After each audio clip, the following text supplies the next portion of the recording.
책임 있는 양 당사자를 모시고 우리에게 아직도 아물지 않은 상처 남아 백분 토론의 진행을 맡게 된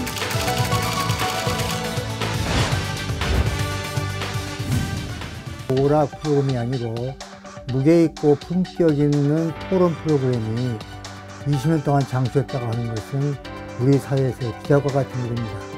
우리 사회의 다양한 구성원들의 처지를 서로 이해하고 또 그 차이를 좁혀내는데 공론의 장으로서 중요한 역할을 해왔다고 생각합니다. 요식적 토론이 아니라 실질적 논쟁을 불사하면서 우리 사회 전체의 민주주의의 감수성을 일깨웠고 우리 당대 이 농객들이 치열한 그 전쟁을 벌이는 곳, 이 길투를 하는 곳. 탈세하고 편법 상속한 분들이 다 잘 먹고 잘 살고 개불이 되어 있단 말입니다. 좌석을 그쪽에 앉으시더니 생각도 약간 자리가 중요합니다. 역시 자리를 잘 앉아야 될 것 같아요. 원래 자리가 사람을 만듭니다. 사실은 저도 백분 토론과는 아주 깊은 인연이 많이 있습니다. 가장 토론을 잘하시는 여성 논객 1위로 뽑히신 바도 있습니다. 백분 토론을 통해서 어떻게 보면 정치의 토론 문화를 배워가는 그런 장이 되기도 했었는데요. 10주년 특집 인터뷰를 찍었던 게 엊그제 같은데 보니까 늘 젊어 보이시잖아요. 부럽고 그런데 그 비결이 뭔가요? 노회찬 대표도 저랑 동갑이십니다.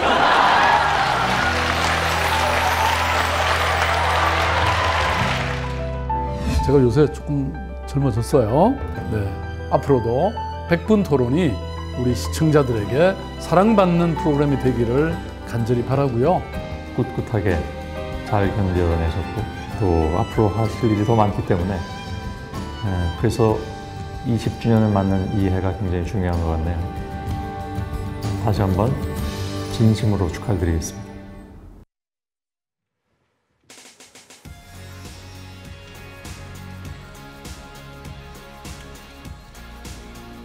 네, 축하 영상을 보내주신 분들 외에도 지난 20년 동안 무려 3,800여 분의 최고의 농객들께서 백분 토론에 찾아주셨습니다. 이 자리를 빌어 다시 한번 감사의 말씀 전합니다. 그럼 백분 토론과 함께 20년을 보내주신 오늘의 토론자 두 분 모시겠습니다. 뜨거운 박수로 맞아주세요.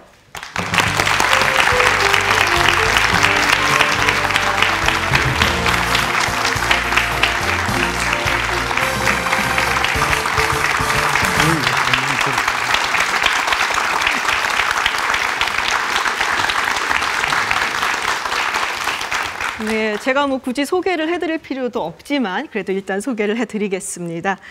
출연 때마다 정말 항상 화제의 중심에 서셨던 분입니다. 홍준표 전 자유한국당 대표 나오셨습니다.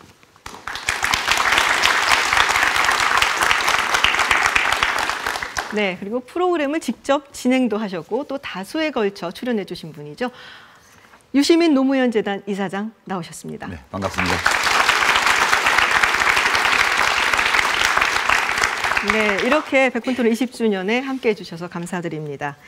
그리고 두 분의 토론에 신선한 시각을 더해 주실 분들입니다. MBC 백분 토론 유튜브 버전입니다. 방송국 구석 토론왕, 일명 방토왕이라고 하는데요. 방토왕에 출연 중이신 세 분의 젊은 패널 모셨습니다. 장혜찬, 신지혜, 네, 안녕하세요. 그리고 오창석 시사평론가입니다. 반갑습니다.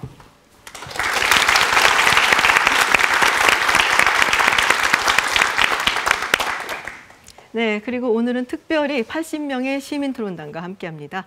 저희가 시민토론단으로부터는 단체 대화방을 통해서 질문과 의견을 미리 받아봤습니다. 질문에 대한 응답을 하는 시간은 저희가 2부에서 갖도록 하겠습니다. 네, 오늘 문재인 대통령 시정연설이 있었습니다. 시정연설의 키워드라고 한다면 아무래도 공정과 개혁이 아니었나라는 생각이 듭니다. 그렇다면 우리 국민은 공정에 대해서 얼마나 큰 관심이 있는지 또 얼마나 중요하게 생각을 하는지 저희가 빅데이터로 분석을 해봤습니다. 네, 백분 토론이 다음 소프트에 의뢰를 해서 빅데이터 분석을 해봤는데요. 지난 12년간 블로그, 트위터, 커뮤니티, 그리고 인스타그램에 265억 건의 데이터를 텍스트 마이닝 기법을 통해서 분석한 결과입니다. 결과 한번 같이 보시죠. 네, 공정과 정의를 함께 분석을 해봤습니다. 언급량 추이가 나타나 있는데요. 언급량으로 보았을 때 정의가 대체적으로 좀 더 많이 언급이 되었고요. 또 가장 많이 언급된 시기는 2017년 국정농단 사태 당시로 나타났습니다. 공정의 경우는 2019년 6월 이후, 즉 조국 장관 사태가 불거지면서 언급량이 급상승하는 모습을 보실 수가 있습니다. 그리고 정의에 대한 언급량을 또 넘어서기도 했네요. 그렇다면은 공정과 정의는 또 어떻게 다를까? 이걸 궁금해하시는 분들도 있을 것 같습니다. 네, 저희가 연관어로 한번 구분을 해봤는데요. 정의의 경우에는 존경한다, 또 용감하다라는 말들이 연관 검색어였고요. 공정의 경우에는 투명하다, 또 객관적이다 같은 말들이 연관 검색어로 나타났습니다. 네, 두 분 모두 오늘 문재인 대통령 시정연설 들으셨을 걸로 생각을 하는데 일단 어떻게 평가들을 하시는지 한 말씀씩 듣고 또 진행을 시작하도록 하겠습니다. 홍준표 대표님 먼저 말씀해 주시죠.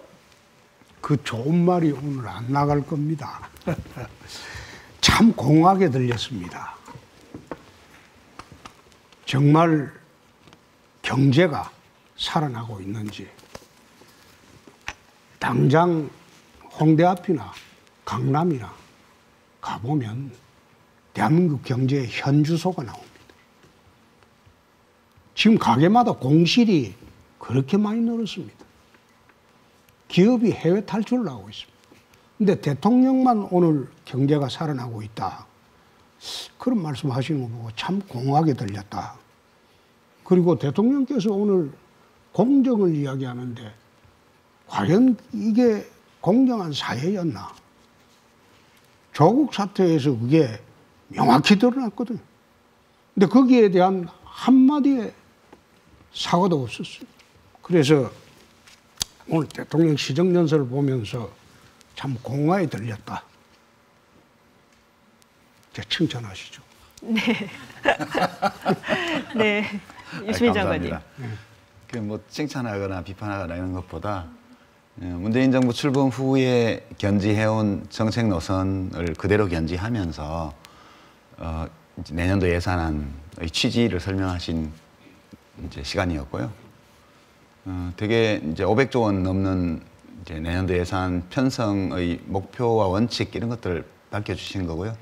이제 표현이 약간 이제 포용, 키워드가 포용, 혁신, 공정, 여기서 그 세 가지 키워드였고 되게 그전에 소득주도 성장이라는 표현으로 썼던 경제정책의 기조를 포용으로 표현하신 것 말고는 되게 지금 지난 한 2년 반 정도의 정책 기조를 이제 그대로 유지하고 그 바탕 위에서 지금 한일 간의 이제 무역 규제나 이런 거 관련해서 소부장, 소재 부품 장비 산업 독립을 하기 위한 이제 추가적인 예산이라든가 이런 부분 좀 부가적으로 설명을 하셨고요.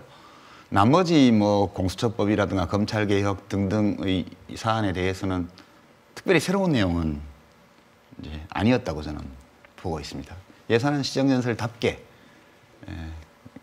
이루어졌다 이렇게 총평을 하죠. 네. 예산에 맞춘 시정연설다운 시정연설이었다라는 유시민 장관님 말씀이셨고요. 또 홍준표 대표님께서는 좀 공허했다. 경제 문제 등 현실 인식이 부족했던 것이 아니냐라는 비판적인 시각 보내주셨습니다.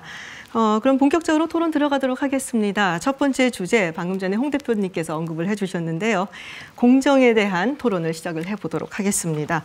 빅데이터에서도 보셨다시피 또 문재인 대통령 오늘 연설에도 들어가 있었습니다. 공정에 대한 언급. 분명 국민들의 공정에 대한 요구가 상당히 높은 것만은 사실인 것 같고요. 아무래도 이런 일은 조국 전 장관 사태와 또 떼어놓고 볼 수는 없을 것 같습니다. 그래서 처음으로 이제 질문을 드리겠는데요.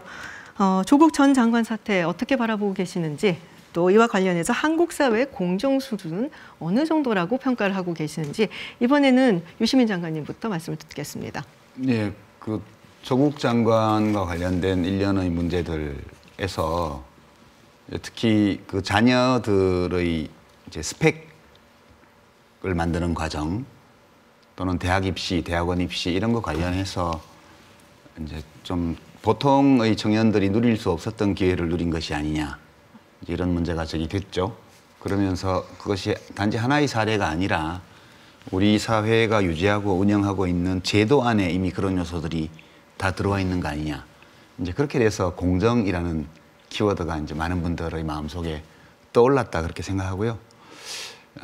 이제 그 문제 하나만은 아니겠죠. 그러니까 우리가 살아오면서 부딪히고 있는 또는 과거에 부딪혔던 많은 경험들 속에서 고르지 않다는 이제 인식을 더 확실하게 하게 됐고요.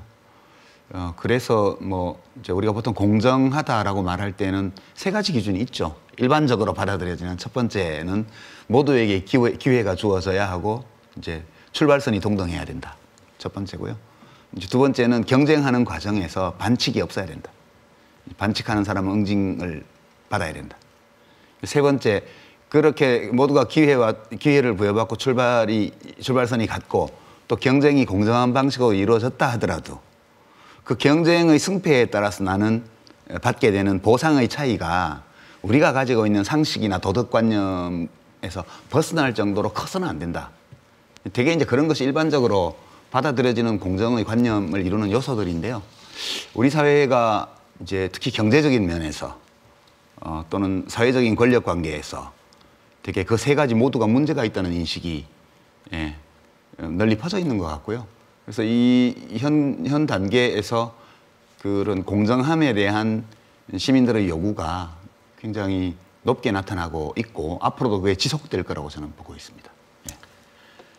문재인 대통령께서 취임사에 이런 말을 했어요.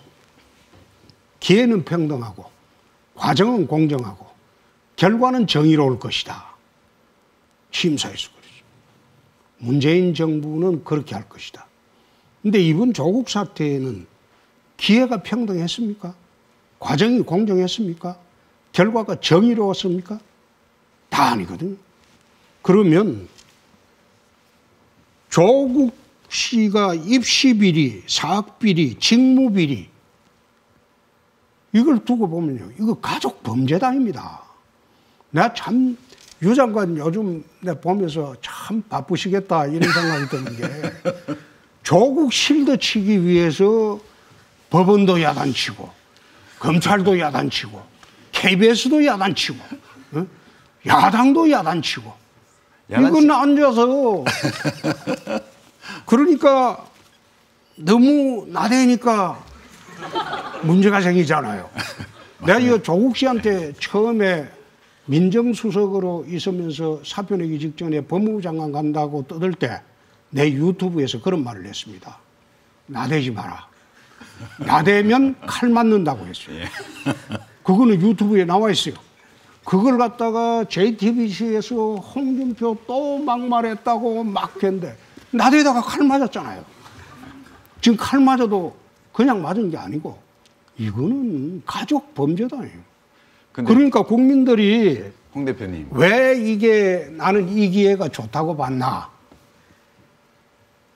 소위 정의롭고 공정하다는 좌파들의 민낯을 조국을 통해서 국민들이 여실히 보게 되었다. 그래서 나는 이번 사태가 대한민국을 위해서는 조국을 위해서는 좀 불행하지만 대한민국을 위해서는 참 다행스러웠다. 문 정권의 민낯을 봤다. 난 그렇게 봤습니다. 이제 홍 대표님. 그런데 또 하나 요것만 더 하고. 예, 하시죠. 그 조국을 실드 치려고 요즘 여러 군데 지금 유 장관이 지금 안 끼는 데가 없거든. KBS도 잡돌이하고 법원도 미리 대법원에 또 갑자기 또 이재명이 또 그 봐주려고 대법원 판사들한테도 뭔 소리 했더라고. 그런 거 보면서 야, 저 양반 저러다가 저래 나대면 칼 맞지. 또 칼 맞는다. 난 그런 생각을 네, 네, 바쁘신 유 장관님. 네. 예. 근데 이제 홍 대표님 법률가시잖아요. 네. 그러니까 비판하시는 건 좋고요. 또 그렇게 생각하시는 것도 제가 알고 있는데 제가 가끔 홈카레오를 모니터링 하거든요. 그래서 어떤 생각하시는지 잘 알고 있는데 이제 표현은 약간 좀 제가 건의드려요. 그러니까 뭐 무슨 가족 범죄단이다 그렇게 막 이렇게 공공 장소에 공공연한 장소에서 이렇게 단정하시는 거는 아직은 좀 이러지 않을까 그런 이제 건의 말씀을 드리고요. 그렇죠, 뭐. 예. 무죄 추정의 원칙이 예, 있으니까. 맞죠. 예. 그런데 한국 사회에서는 그 무죄 추정이라는 거는 여태 관행이 통하지가 않았어요. 그래도 야권의 지도자신데 그런 건 또 규범에 따라서 아니, 난 해주셔야. 법률가이기 이전에 정치가입니다. 그러니까 정치가 정치적인 판단을 하면 가족 범죄다이죠.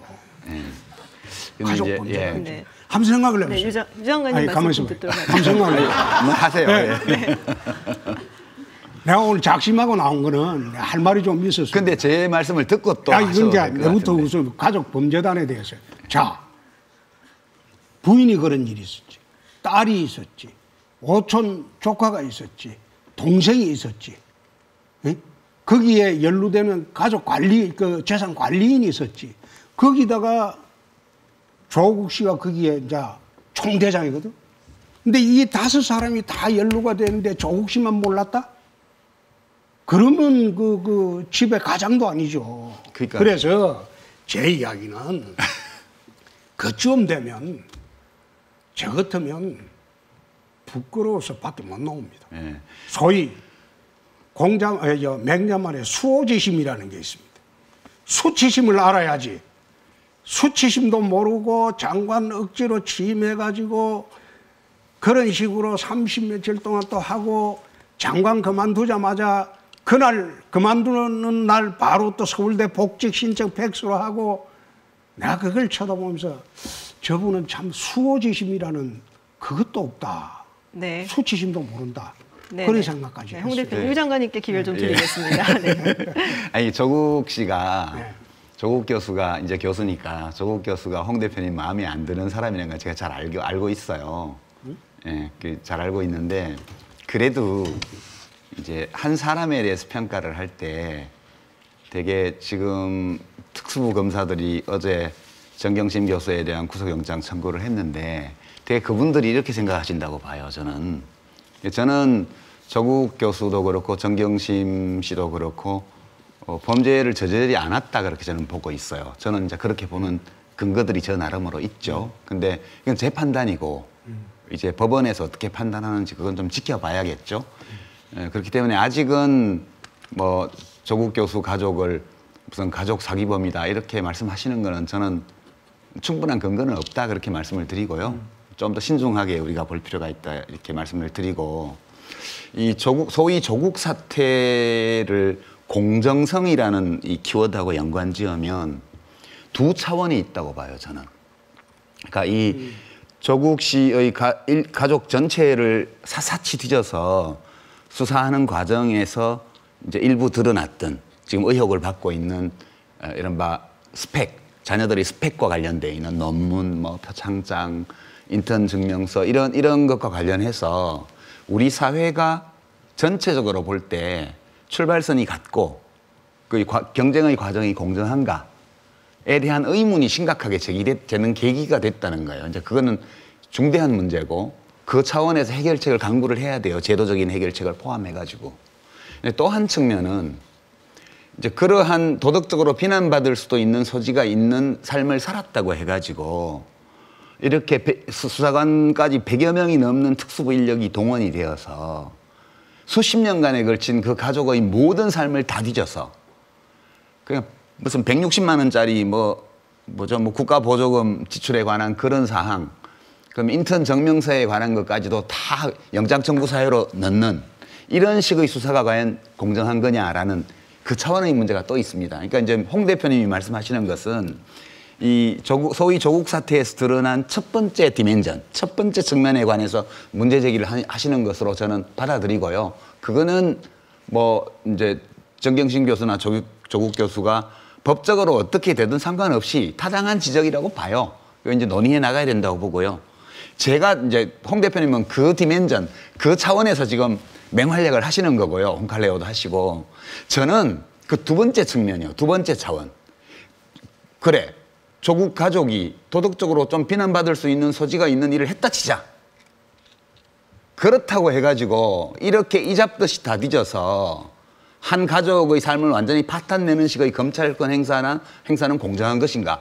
저는 이제 이 차원에서 싸우고 있는 거거든요. 그러니까 제가 이 차원에서 활동한다고 해서 홍 대표님이 말씀하신 그런 문제를 부정하거나 또는 그건 나는 관심 없다거나 그런 건 아니에요. 그러니까 우리가 좀 분리해서 사법적 정의 또는 법 집행의 공정성 문제하고 우리 사회의 이 그런 계층적, 계급적 또는 이 사회적 차별, 불공정 이 문제하고를 좀 분리해서 이렇게 보면 저는 저대로 또 홍 대표님은 홍 대표님대로 이야기하는 것이 다 일리가 있지 않을까? 좀 약간 황희정성 같은 느낌도 듭니다만 여하튼 유 장관 말씀이 틀렸다는 그런 뜻이 아니고 예. 방금 그 정경심 교수나 조국 가족 수사를 너무 불공정해야 한다. 그 취지로 말씀을 하셨는데 지금 제가 지금 공적 활동을 한 게 38년입니다. 82년도 사법시험 합격을 해서 38년 동안 또 검사도 12년 했어요. 난 정경심 교수처럼 이래 조사받는 사람은 처음 봤어요. 조사받다가 마음 안 내키면 집에 가버리고 머리 아프다고 그러고 그리고 조사 보는데 받은 시간보다 더 많이 시간을 소요하고 말하자면 수사방해죠. 옛날에는 분리가면요 밤새도록 꼬박이 이틀 밤샐 때도 있어요. 그때는 인권유린을 밥 먹던 검사들이 저지르던 시절이죠. 인권유린이야. 동의하에 수사를 합니다. 두 분 오는 게 부담스러우니까 한 번에 끝내자. 그래서 동의하에 밤샘 수사를 하는 겁니다. 그거 동의 안 하겠습니까? 검사가 쪼는데. 아니, 그렇지 않아요. 그거 저 밤샘 수사받는 사람들이 누가 원해서 봤습니까? 조사받는 거 보니까 이거는 검사가 정경심 교수를 수사하는 것인지 안 그러면 정경심 교수가 검사를 조사하는 것인지 내 이해가 안 되더라. 두 번째, 조사의 불공정성 이야기하는데 동생 같은 경우에 한번 봅시다. 그게 아프다는 사람이 병원에서 담배 피고 있는데. 아니, 가만히 있어. 가짜 뉴스예요. 그거는 명예훼손에 지금 걸릴 수 있습니다. 아니, 그거 조심하세요. 아니, 진짜예요. 제가 홍 대표님 위해서 꼭 하는 짓이 그거 어느 신문에 난 거 무조건 믿지 마시고요. 아니, 대선 토론 때 문재인 후보 그때. 아니, 제가 대선 토론 때 문재인 후보가 뭐라고 하면 고소한다. 니 조심해라. 책임져라. 아니, 제가 고소한다는 게 아니고. 아니, 그러니까 그런 거 걱정 안 해도 된다니까. 아니, 걱정하셔야 돼요. 아니, 큰일 하실 분이 그런 거. 알아서. 시비 걸리면 안 돼요. 동생 같은 경우에 돈을 전달해 준 사람은 구속이 됐는데 돈을 먹은 사람은 불구속하는 전례를 내저 대한민국 사법사에도 그런 전례가 없어요. 그리고 본인이 구속영장 실질심사를 포기했는데 그걸 영장 발부 안 한 사례도 이게 처음이야. 처음이야. 그런데 그걸 보면서 돈을 갖다가 심부름하고 전달해 준 사람은 이미 구속이 됐는데 그 돈을 먹은 사람은 불구속을 해줬다. 나는 그걸 쳐다보면서 야, 이게 대한민국 법원인가? 그러면 처음에 전달해 준 사람 구속하지 말았어야지. 네, 지금 그래서 네. 방금 이야기를 네. 수사의 불공정성을 이야기해. 지금 앉아서 사사지 뒤진다고 하는데 왜 사사지 뒤지고 있느냐? 인사청문회하고 언론 검증 과정에서 다 나왔던 이야기입니다. 그 나왔던 이야기를 확인하는 과정이에요. 근데 홍 대표님 확인하는 과정이지 검사들이 의도적으로 그걸 조사하는 건 아니지 않습니까? 근데 홍 대표님, 우리 여기서 짧게 부탁드리겠습니다. 우리가 사실을 아는 게 아니잖아요. 우리 다 언론 보도를 통해서 나오는 얘기들을 알고 있는데 확정된 사실이 아직 없어요. 이제 그걸 가지고 어느 쪽이 사실이라고 간주하고 이렇게 논쟁하면 사실 이 토론이 별 의미는 없을 것 같아요. 제가 보기에는. 네, 지금 사실은 저희가 그거는 이미 익히 정치권에서 해온 논쟁이고요. 답이 없거든요. 어차피 토론해봐야. 서로 감정 싸움만 되지. 그래서 제가 처음부터 그 차원을 나는 분리해서 유 장관한테는 감정 없어요. 전혀 없어. 전 저 감정이 좀 생기려고 그럽니다. 네, 지금 공정성에 대한 이야기를 해주셨고 유 장관님께서는 이제 두 가지 측면에서 봐야 된다라는 말씀을 하셨습니다. 그래서 검찰의 불공정한 수사에 대해서 말씀을 하셨고 또 홍 대표님께서는 다른 시각으로 검찰의 불공정성이 아니라 지금 정경심 교수가 검찰에 소환이 돼서 조사를 받고 또 법원에서 영장을 저기 동생이었죠. 네, 조국 장관 동생에게 영장을 기각한 부분, 이 부분은 오히려 그 부분이 불공정하다라는 말씀을 해주셔서 자연스럽게 검찰 이야기로 조금 넘어가 볼까 합니다. 다음 주제가 검찰 개혁입니다. 아니, 검찰 얘기하기 전에. 좀 해야 되는데요. 아니. 검찰 얘기하기 전에 지금 하나 더 짚고 넘어가야 돼. 짧게 부탁드리겠습니다. 짧게 하는 게 아니고. 그 대표님 이따 유튜브에 입시 비리가 이제 또 이번에 국민들을 격분하게 했어요. 소위 입시 비리라는 게 옛날에는 우파 진영에서 가진 자들이 스펙을 갖다가 자기 아들, 딸들을 장관상 받게 하고 뭐 총리상 받게 하고 엉터리 해가지고 이게 다 수시로 들어가고 그런 식으로 다 갔잖아요. 지금 입시가 정시는 25%밖에 안 돼요. 20%밖에 안 돼요. 예. 그 전부 수시 아니면 입학 사정관제로 들어가거든. 이것은 가진 자나 그리고 기득권층 아니면 그 자자 아니면 대학 제대로 들어가기 어렵습니다. 네. 그래서 내가 대학 입시 제도를 바꾸자. 네. 지난 대선 때부터 제가 토론 안 할게요. 네네. 아니, 대학 입시 홍 대표님 의견을 알겠습니다. 대학 입시 제도를 바꾸자. 정시로 하자. 100% 모든 정시로. 정시로 하고 그리고 1년에 2번 시험 봐가지고 2번 중에 좋은 걸로 대학 들어가자. 그런 식으로 해야지. 지금 여야를 떠나서 여당 정치인, 야당 정치인 자기 자식을 갖다가 턱 먹고 보내고 외고 보내고 다 자사고 보내고 하면서 또 요즘 교육감들 한번 보세요. 자사고 없애자, 턱 먹고 없애자고 설치잖아요. 지 자식들은 다 그거 갔어. 다 졸업했어. 응? 그런데 그거 왜 없애려고? 자기 자식들은 일반고 보내고 정상적으로 키웠으면 그런 말 할 자격이 있지만 그렇지 않은 좌파 진영의 사람들, 이 정권에 아마 장관이 12명인가 자제들이 다 그렇게 학교를 다니고 있더라 이 말이에요. 그러면서도 이게 국민들한테는 너희들은 평등하게 너희들은 무지렁이니까 아무 고등학교나 다니란 말이에요. 이런 식으로 요구할 그런 자격이 있느냐 이 말이에요. 네, 알겠습니다. 그리고 나중에 기회가 되면 나중에 저희가 유튜브 라이브 개입제도는 방송에서도 제가 같이 좀 하실 수 있습니다. 강력한 반박을 좀 하겠습니다. 네, 알겠습니다. 그럼 검찰 개혁 넘어가도록 하겠습니다. 지금 하는 게 좋을 건데. 저희가 시간이 없어서요, 대표님. 네, 검찰 개혁 이야기를 협조 좀 해주시죠. 네, 제가 진행을 좀 하도록 도와주시기 부탁드립니다. 왜냐하면은 이 부분을 제가 꼭 다루고 싶었던 이유가 16년 전에 두 분께서 함께 100분 토론에 출연하셨던 적이 있습니다. 2004년도에. 네, 그 당시의 주제가 공교롭게도 검찰 개혁이었습니다. 2003년도구나. 네, 당시에 돌아가신 노무현 대통령이 평검사와의 대화를 통해서 검찰 개혁 화두를 던지셨고 또 이번에는 이른바 조국 정국에서 이 검찰 개혁이 시작이 됐습니다. 2달 넘게 핵심 이슈가 되고 있는데요. 네, 그래서 저희가 검찰에 대한 관심에 대해서도 한번 빅데이터로 분석을 한번 추적을 해봤는데요. 검찰에 대한 관심 그렇게 많지는 않았다가 한 10년 전입니다. 노무현 대통령 서거 당시에 이 관심 또 언급량이 확 올라가는 급상승하는 모습을 보였습니다. 근데 당시에는 사실은 검찰의 수사라든지 사건 그리고 기자 이런 개별적인 사건에 연관이 되어서 움직였다면 이번 조국 전 장관 논란 당시에는 개별 사건이 아니라 검찰 개혁에 또 방침이 찍혀서 조금 폭넓게 이 검찰 개혁이란 말이 쓰이고 있습니다. 검찰 개혁 굉장히 말들을 많이 하고 있는데 이 검찰 개혁의 핵심은 무엇일까? 과연 이 검찰 개혁이라는 마차가 달려간다면 도착하는 종착지는 어디겠느냐라는 것부터 먼저 좀 듣고 가야 될 것 같습니다. 네, 홍 대표님께서 마지막 발언을 하셨으니까 제가 아니 해보신 분이 먼저 하셔야죠. 아 그럴까요? 그러면 검찰에 계셨으니까 네, 홍 대표님 먼저 검찰 개혁의 핵심은 무엇이다라고 생각을 하시니 짧게 부탁드립니다. 그거는 저는 오래전부터 그런 이야기를 했는데 인사의 독립, 예산의 독립입니다. 그리고 검찰의 정치적 중립성하고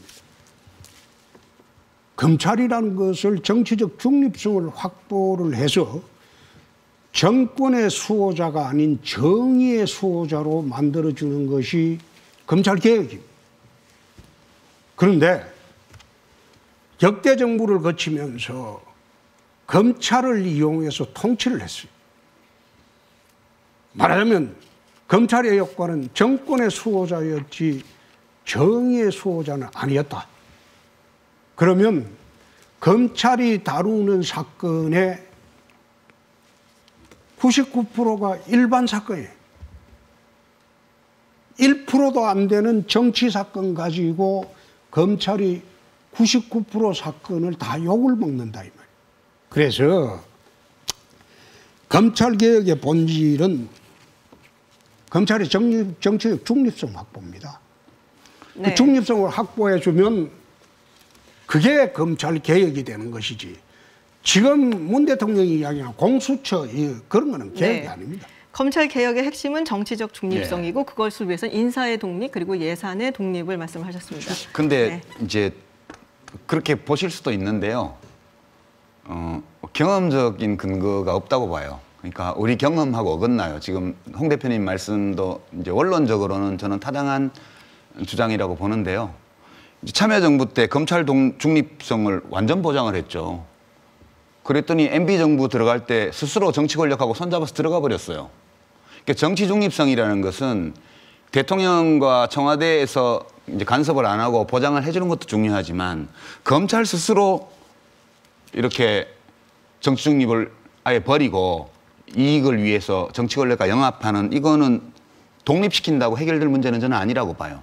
두 번째는요. 1%의 정치 사건을 잘못 처리해서 99% 욕먹는다 말씀하시는데 저는 다르게 봐요. 99%도 아주 잘못하고 있습니다. 그러니까 저는 검찰개혁의 핵심은 행정부의 외청, 그러니까 법무부의 외청으로 존재하는, 그러니까 검찰은 사법부가 아니에요. 행정부예요. 행정부의 법무부 산하의 외청으로 존재하는 이 검찰 조직이 헌법과 법률을 지키면서 자기의 직무를 수행하도록 만드는 거. 이게 검찰개혁이라고 저는 보고요. 지금 공수처법이라든가 검경수사권 조정안이라든가 검찰 차원에서 또는 법무부 차원에서 지금 내놓고 있는 예규, 시행령 이런 것의 개정을 통해서 이제 심야 수사를 제한한다든가 이제 연속 수사를 제한한다든가 이제 공개적으로 조리돌림하는 그 공개 소환을 없앤다든가 이런 조처들이 쭉 가는 거는 99%의 사건에도 다 적용돼야 되는 거예요. 그래서 저는 1%의 정치 사건을 처리하는 과정이 특히 문제가 있긴 했으나 나머지 99%도 지금 검찰권이 제대로 행사되고 있는 것은 아니다. 그 점을 좀 말씀드리고 싶고요. 우리 헌법이 보장하고 있는 시민들의 신체의 자유, 기본적인 인권 이런 것들을 잘 보호하면서 수사를 해야 돼요. 근데 지금까지의 검찰은 진짜 무소불위입니다. 검찰총장이 마음먹고 달리면요. 광화문 내각에서 아무나 데려다가 다 감옥에 보낼 수 있어요. 특수부에 보내면. 그렇게 할 수 있습니다. 제 차에 블랙박스를 떼다가 다 뒤지면요. 제가 낚시 가서 한적한 시골 마을에서 불법 유턴하는 거 다 잡아낼 수 있어요. 그런 식으로 수사하면 누구든지 다 감옥에 넣을 수 있습니다. 이제 이런 것이 지금 현재 검찰의 상태이기 때문에 지금 추진되고 있는 검찰개혁의 핵심은 첫 번째는 권력의 분산, 검경수사권 조정, 공수처 설치고요. 권력의 제한, 권력 행사의 제한, 이것이 심야 수사 금지라든가 기타 인신구속을 할 때 요건을 강화하는 거 이런 거고요. 그다음에 이런 거를 제대로 지키면서 검사들이 일하도록 하는 거. 지금 검사들은 검사범죄 수사 안 합니다. 이 대학교 총장, 사립대학 총장 표창장을 위조하는 것보다 그것이 검사가 그 수사 서류를 위조한 것보다 훨씬 중한 범죄로 취급받고 있어. 왜? 검사가 저지른 범죄니까. 그래서 이런 것들을 아무리 제도를 만들더라도 검사들이 안 지키면 소용이 없으니까 검사도 법을 위반하면 감옥에 갈 수 있다는 것을 확실히 하기 위해서 한편으로는 공수처, 한편으로는 대검의 감찰 기능을 법무부의 감찰 기능을 확대하는 거예요. 그래서 저는 요약하면 검찰로 하여금 무소불위의 권력을 휘두르지 못하게 하고 헌법과 법률이 규정한 자신의 권한을 헌법과 법률에 맞게 행사하도록 개조하는 것. 그것이 현재 진행되고 있는 검찰개혁이다. 네. 그렇게 저는 생각합니다. 홍준표 대표님. 대통령도 범죄 저지르면 구속되는 세상이에요. 그래서 검사는 안 됩니다. 네? 검사도 내가 수사할 때는 구속한 적이 있어요. 그때도 다 봐줬죠. 무슨 대표님이 검사하실 때가 호랑이 담배 피던 시절인데 그때 인권이 있었어요. 뭐가 있었어요. 그때 그럼 내가 검찰 내부 수사한 걸 반인권으로 수사했다고 봅니까? 저기 통 대표님 검사하시던 시절에요. 저는 영장도 없이 체포돼가지고 예? 영장도 체포돼서 긴급 체포됐겠지. 긴급 체포가 그때는 있습니까? 검사가 사인하면 48시간 동안 긴급 체포장을 그러니까 이제 할 그런 수 것도 있어요. 없었고요. 그냥 형사들이 잡아다가 그냥 조사실에 처박아놓고 아니지. 검사 지휘받아서 다 조사했어요. 그러니까 검사가 지휘하는 거는 긴급 체포장을 발급합니다. 문제는 그때는. 대한민국 검사들이 지금까지 법 지키면서 한 적이 별로 없다는 거예요. 문제는 뭐 동료 여검사 성추행해도요. 뭐 그냥 사표 내면 끝이고요. 뭐 수사 서류 소송 서류 위조해서 갖다 붙여도요. 그냥 옷 벗으면 끝이에요. 검사가 그렇지 만들면. 않아요. 왜 지금 임원정 검사가 고발해 놓은 건이 뭡니까? 부산지검에서 어떤 검사가 자기 소송 서류 잃어버려 가지고 자기 마음대로 만들어서 붙였다가 그 패소해 가지고 피해자가 발생했잖아요. 그래서 그 상급자들을 전부 직무유기로 고소했는데 그거 수사하는 거를 영장 청구하면 다 기각이에요, 검찰에서. 지금 문제는 검사들은요. 법을 위반해도 나는 처벌받지 않는다는 인식이 너무 강해요. 어떻게 시민들의 인권을 보호하겠어요? 아니, 네. 지금 이런 식으로 토론하면 국가기관 믿을 때가 단 한 군데도 없어요. 대통령에 대해서 늘 나는 그렇게 말씀하시잖아요. 대통령을 근원적으로 이 대통령을 믿기가 어려운데. 저도 검찰을 믿기 어려워서 그래요. 아니, 검찰을 믿기 어려운 게 아니라 네. 나는 검찰 위에 있는 대통령이 지금 이상하다 이 말이에요. 그러니까 이제 홍 대표님 논법으로 제가 한번 해본 거예요, 그냥. 네. 홍 대표님이 아까 뭐 조국 씨를 비판하고 대통령을 비판하던 그 논법으로 그대로 제가 검사를 비판해 본 거거든요. 제 말이 다 맞다는 건 아니에요. 예. 그러니까 그냥 한번 해본 말이다. 기분 좀 안 좋으시죠? 아니, 예. 나는 검사도 아닌데 뭐 지금. 네, 홍준표 대표님. 한때 검사셨잖아요. 아니. 네. 홍 대표님께 먼저 여쭤보겠습니다. 지금 사실은 이제 사법개혁안이 국회에 또 올라가 있고, 뭐 검찰 내에서도 자체 개혁안이 나왔고, 또 법무부 개혁안도 나왔고, 지금 유시민 장관님 말씀을 들으면 그 모든 것이 포함된 것이 다 돼야 된다라는 말씀이시고요. 네, 홍 대표님께서 생각하시기에 그 검찰 개혁안, 법무부 개혁안, 뭐 그리고 사법개혁안이라든지 이런 것에 대해 어떻게 생각하시는지, 또 특히 공수처 법안 같은 부분 공수처 말씀해 주십니다. 우선 공수처는 지금 그 민주당에서 낸 공수처안은 특별검찰청 안입니다. 말하자면 검찰청을 하나 더 만드는 겁니다. 지금 검찰청 있는 그대로 놔두고 새로운 그 위에 검찰청을 하나 만들어 가지고 특정한 대상의 사람들만 수사하게 하자. 쉽게 이야기하면 검찰청 위에 검찰청 안을 하나 더 만들어 놓은 겁니다. 그게 공수처입니다.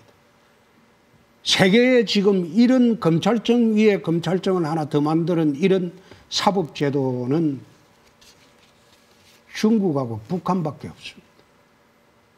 그것은 이번 법무부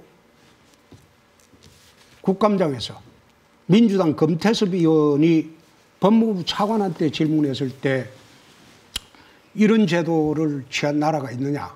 법무부 차관이 한 나라 정도 생각을 하는데 금태섭 의원이 민주당 두 나라가 있다. 중국하고 북한이다. 거기에 대해서 내가 또 한 이야기를 하면 공수처 비슷한 기관을 베네수엘라가 만들었어요. 차베스. 베네수엘라가 14년 독재하고 마두로한테 넘겨주고 지금 20년째 가고 있어요. 좌파 독재가. 그러면 베네수엘라에 가면 헌법을 바꿔가지고 파브릭 디펜더라고 우리나라 공수처 비슷한 거죠. 파브릭 디펜더를 만들어가지고 판사를 194명을 구속을 했어요. 그래가지고 사법부를 장악을 해버립니다. 대법원장이 정권에 충성맹세를 해요. 그래서 법원을 장악하고. 그래서 지금 14년 통치가 가능한 거예요. 그래서 나는 공수처를 만드는 법률을 보니까 이거는 특별검찰청이다. 말하자면 검찰청 특수부를 새로 하나 만드는 것이다.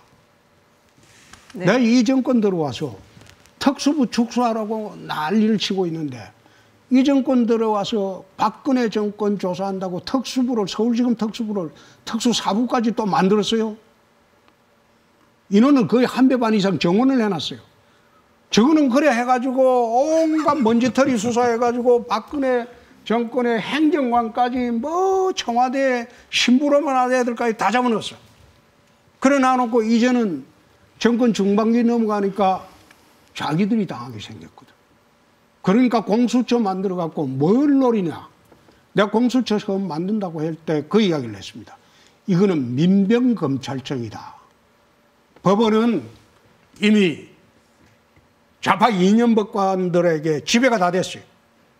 법원이 지금 다 그래 돼 있어요. 그런데 헌법재판소도 지금 다 바뀌었어요. 다 이제 장악을 했어요. 그 다음에 중앙선거관리위원회 다 장악을 했어요. 베네수엘라처럼 사법기관을 전부 장악 다 했어요. 네, 선거까지. 그리고 마지막 장악하려고 하는 게 민변 출신들 전부 검사로 만들어가지고 민변검찰청 만들어가지고 정권이 넘어가도 이 사람들 자기들 사정 기능은 자기들이 갖겠다는 거예요. 네네. 그래서 나는 이 공수처는 절대 이거는 해줘서는 안 된다. 네. 네, 이 검찰개혁도 아니다. 네, 유시민 장관님. 어디부터 얘기를 해야 될지 모르겠는데 우선요.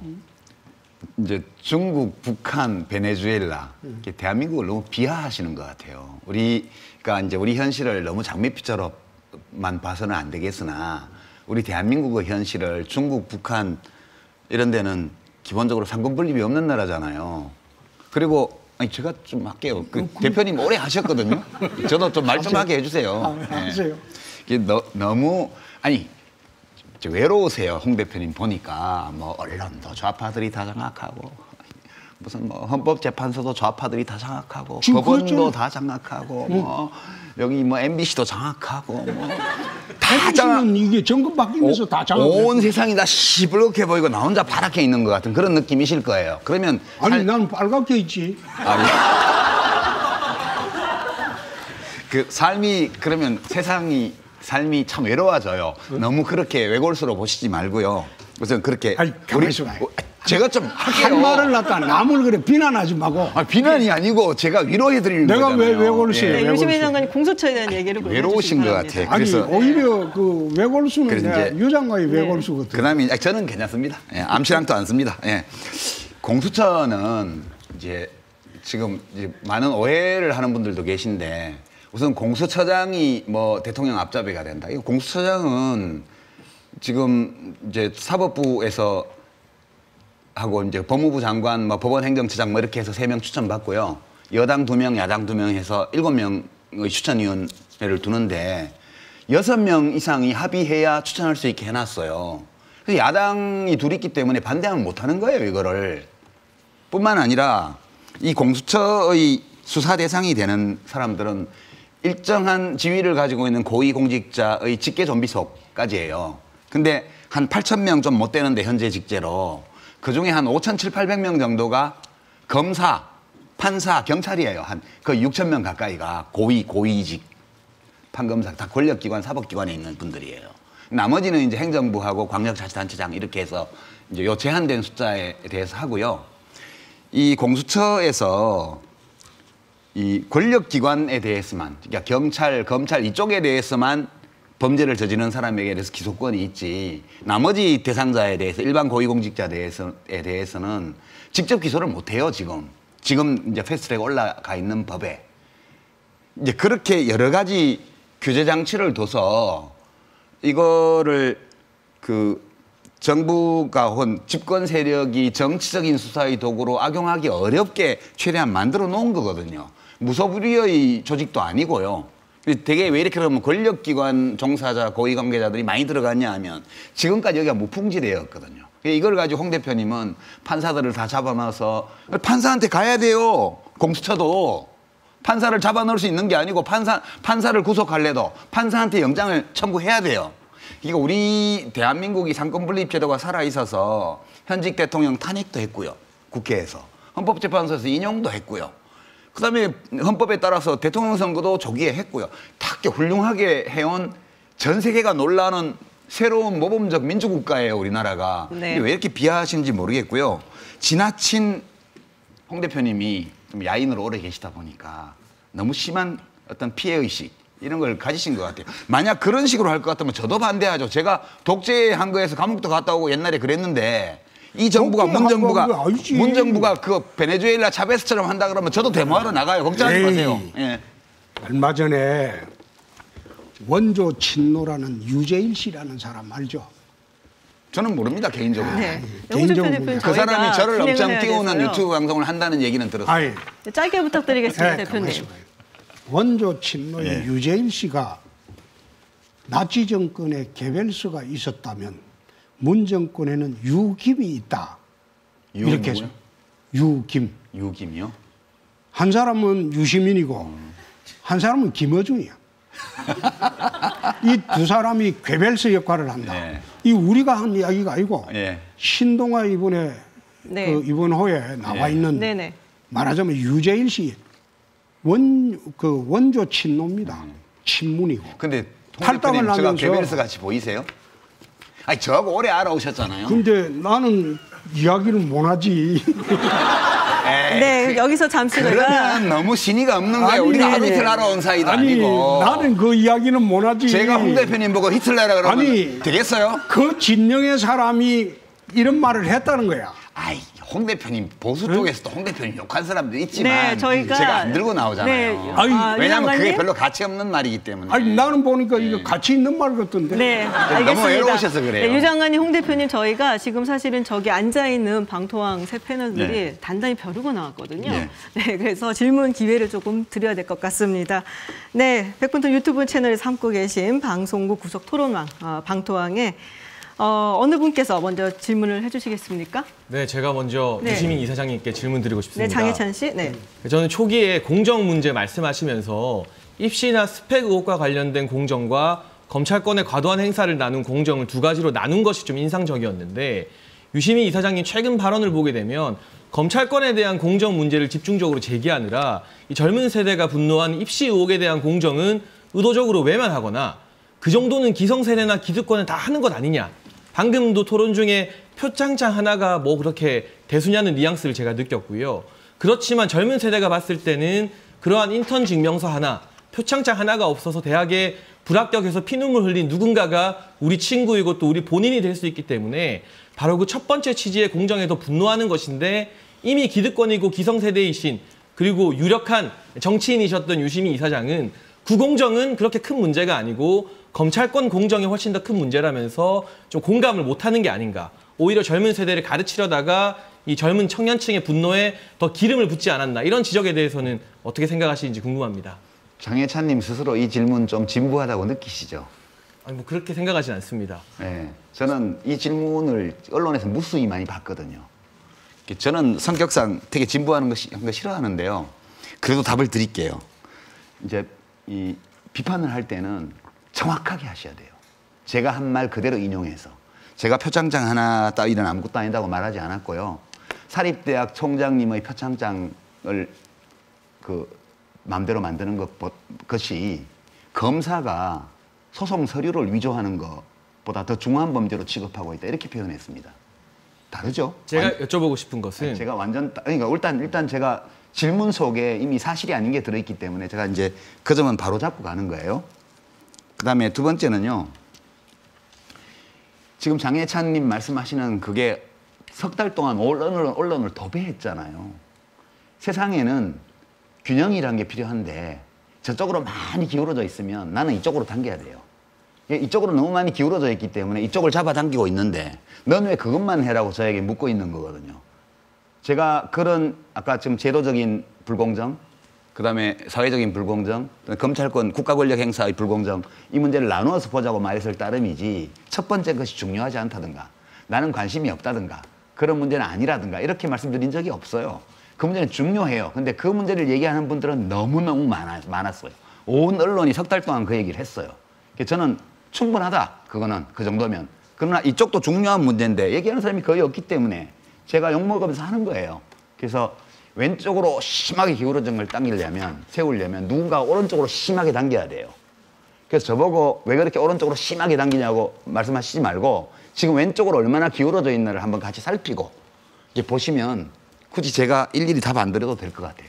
예. 저는 한 가지만 좀 부언을 드리고 싶다면 이를테면 조국 전 장관 딸과 관련된 논란에서 최근 국감만 봐도 키스트 인턴 출입 의혹 등은 사실 키스트 원장이 직접 밝히면서 여러 의혹들이 아직 사법 판결 이전에 조국 전 장관이나 그 딸의 해명과는 다른 부분이 드러났잖아요. 하지만 유시민 이사장님께서는 이 문제는 이미 너무 많이 다뤘기 때문에 나는 검찰의 공정에 대해서 집중하는 것이다라고 말씀하셨지만 그러한 어떤 활동이나 언행들이 뭔가 조국 전 장관을 옹호하기 위한 물타기가 아니라 정말 진정성 있게 이 젊은 사람들 보기에 받아들여지려면 이미 드러난 이런 사실이나 애초부터 다른 언론들이 제기했던 문제에 대해서도 워낙 진보 진영의 영향력이 큰 스피커이신 만큼 이 부분은 단호하게 좀 지적을 하고 넘어가셨으면 검찰권 공정에 대한 여러 목소리나 활동들이 정파적인 게 아니라 정말 꼭 필요해서 소리를 내는 것이다라고 조금 더 설득력을 얻지 않았을까 하는 아쉬움이 있습니다. 저는 제가 정파적이라고 비난받는 것을 두려워하지 않아요.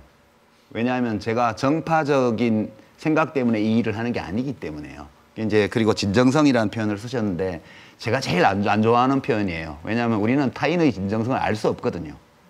그렇잖아요. 어떤 사람이 무슨 말을 하거나 행동할 때 그 사람이 진정 어떤 생각을 하고 그걸 하는지 어떻게 알아요? 우리가 타인을 평가할 수 있는 것은 그 사람의 행동을 보고만 알 수 있는 거예요. 그리고 그거에 대해서 비평하면 됩니다. 그러니까 저는 제가 그 조국 장관을 아까 홍 대표님은 실드 친다고 고생하신다고 그러는데 위로의 실드요. 예. 제가 걱정해 주셔서 감사하긴 한데 제가 모든 일을 다 할 수 없어요. 그러니까 사람은 살면서 누구나 자기가 가지고 있는 것을 가지고 어디에서 뭘 하는 것이 제일 좋은가를 자기가 판단할 수밖에 없는 거고요. 제가 그걸 판단한 거예요. 그리고 이렇게 욕을 먹고 있으니까 어떤 분들은 텔레비전에 나오셔가지고 멍청하다고 저보고 대권 행보하려면 저렇게 하면 안 되는데라고 하시거든요. 근데 그분들은 저의 진정한 목적이 대권에 있는 걸로 단정하려고 평을 하세요. 저는 그런 것들은 전부 논의할 가치가 없는 이제 인상 비평이라고 생각하고요. 네. 예, 저는 그렇습니다. 알겠습니다. 그렇게 답을 드리죠. 줄여주셔야지 예. 또 홍준표 대표님께도 질문이 갑니다. 네, 홍 대표님께 질문하실 분. 네, 제가 질문 드리고 싶은데요. 우선 두 분 말씀 너무 잘 들었습니다. 그 의자가 불편한데 앉아 있는 게 힘들지가 않았고 그 귀에 쏙쏙 들어왔습니다. 제가 홍준표 전 대표님께 좀 여쭙고 싶은 건 이전에 대표님께서 왜 모래시계 검사로 불리시기도 하셨고 시대의 공정과 또 정의의 아이콘이기도 하셨잖아요. 기억하시죠? SBS에서 지난 대선 때 저거가 만들어줘 놓고 저거가 또 아니라고 또 아마 전 국민이 나는 다들 스스로 모래시계 검사라고 말을 하고 다닌 적이 없어요. 억울하세요. 네. 근데 아마 전 국민이 다들 그렇게 기억하던 시절이 좀 있었을 거예요. 네.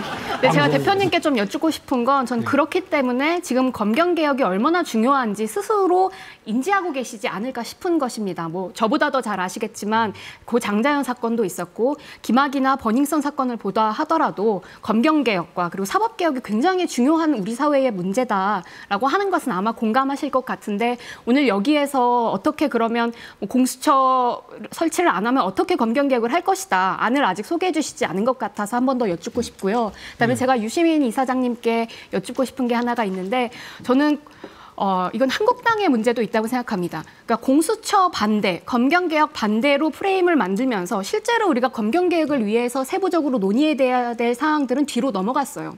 지금 백혜련 의원 안과 권은희 의원 안 두 개가 들어와 있는데 저는 권은희 의원 안에서 중요한 지점이 바로 그 기소를 시민들이, 국민들이 직접 결정하는 것에 있다고 생각합니다. 네. 근데 그 안에 대해서 유시민 이사장님은 어떻게 생각하시는지 저는 매우 혁신적인 안이라고 생각하는데 배심제 도입에 어떻게 생각하시는지 궁금합니다. 네, 홍준표 대표님 네. 답변 먼저 들어야 될 것 같고요. 아까 네. 내가 이야기를 좀 했는데 아마 그 여러 가지 이야기에 묻혀서 잘 인지가 안 된 것 같아요.